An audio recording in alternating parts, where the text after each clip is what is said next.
Hello everyone, this is my first Reddit post, and I wanted to share this story with you. First of all, it is up to you to believe me. I'm not trying to convince anyone. I know what I experienced, and I believe in it, but the relationship to the paranormal is unique to everyone. My father was a groomer in a castle. Not a castle, it was more of a huge manor house. But it had the name Castle in the village, in Loughman in France. He started working there in 2005 and was in charge of the horses for one of Jerome Kervel's partners. I mention this case because it is important in the context for the rest of the events and will explain how we are ultimately the only residents of this place. Until 2007, I recently went with him to work and had become very close to the owner's children, often making me stay with them at night in the castle. It was at the time that the first unexplained event took place. In the summer of 2006, we were in the pool, the owner's children and myself, when my father and his employer went to the DIY store, leaving us completely alone. We had fun until L, I will name them L and M for privacy, pointed us to one of the windows on the first floor.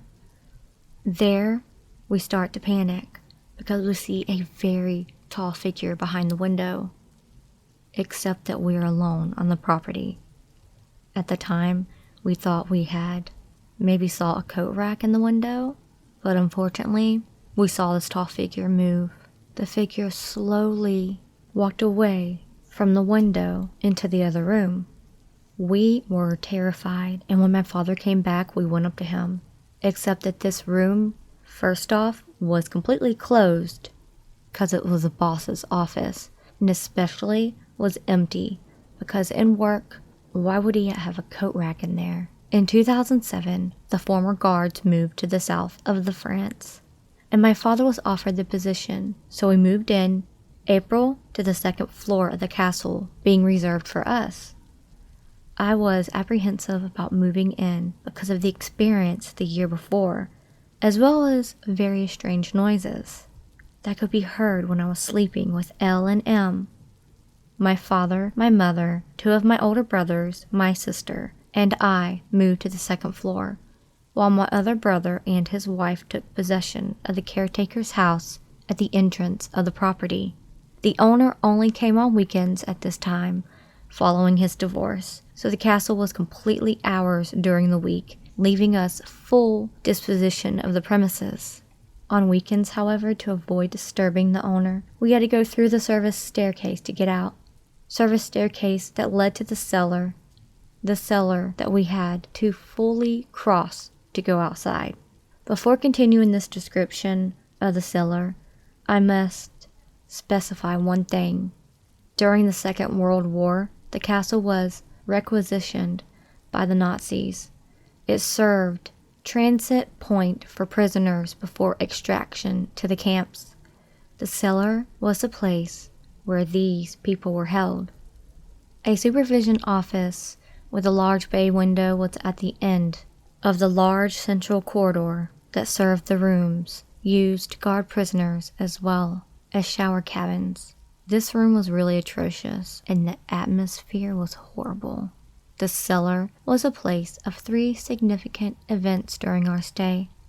The showers had a pile of wooden slats. Every day my mother, who went to do laundry downstairs, she would notice the slats on the bottom of the showers would be out of place, so she would fix it. Yet when we come down to iron a few moments later, the slat was again in another position. At a party in 2010, young people, friends of my brothers, wanted to explore the cellar in the middle of the night. They came back screaming, swearing to have seen red hand marks appear on the walls of the cellar. Indeed, there were. We thought of a bad intention of his friends, but 1 hour later, all the traces had disappeared. Perhaps the strangest of the 3. My older brother had come to get croquettes Missouri from our house on Saturday night. The boss being there, he decided to go through the cellar so as not to disturb. I want to make it clear that my brother does not believe in the paranormal at all. During his passage in the cellar, he had turned on the lights when he realized that there was a shadow that was present, but this shadow floated above him, and it moved. He choked before dropping the plate and running away, taking my mother's car when he arrived outside to do the 150 meters separating him from the caretaker's house. That's it. That's all that only happened in the cellar. From the end of 2008, the owner is implicated in the Cervello case and is therefore unable to come to his second home, the castle. We will therefore be the only inhabitants of the property until September 2011 and is auctioned to pay the colossal debts of the owner.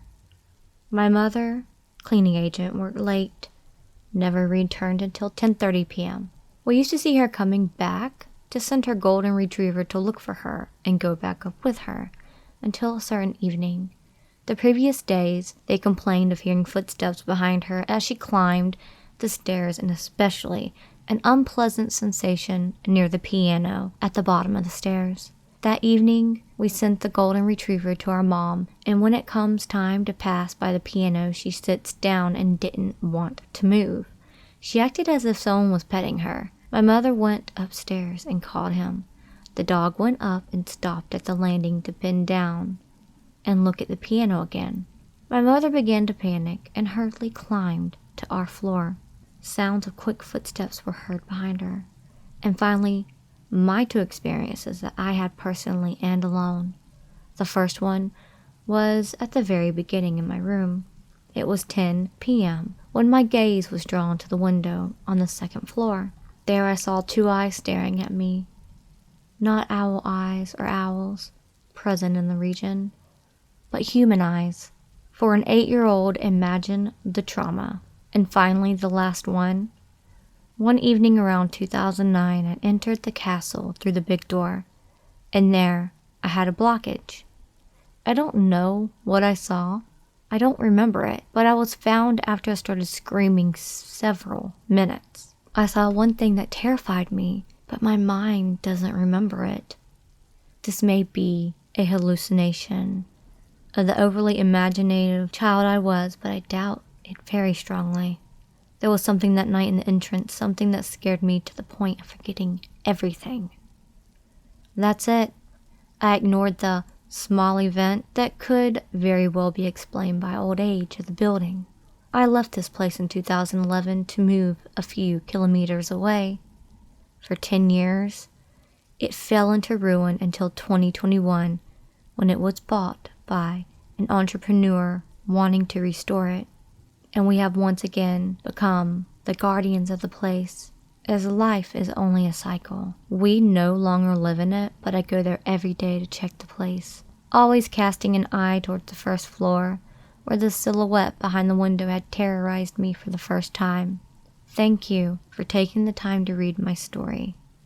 If you have any questions or theories, do not hesitate to ask me. Hey everybody, this is Curious Raven. I am sorry if you're from France and I butchered some of the French words. I really tried my best to say them. This story was from a Redditor, a true story. And with me, I love France and chateaus, and I always tell everybody that I should have been born in the 1800s instead. I just want to tell the Redditor thank you so much for letting me read it. Alright y'all, I love y'all so much. Please like and subscribe, it really helps me out. And I'll see y'all next time. Remember, it's scary out there.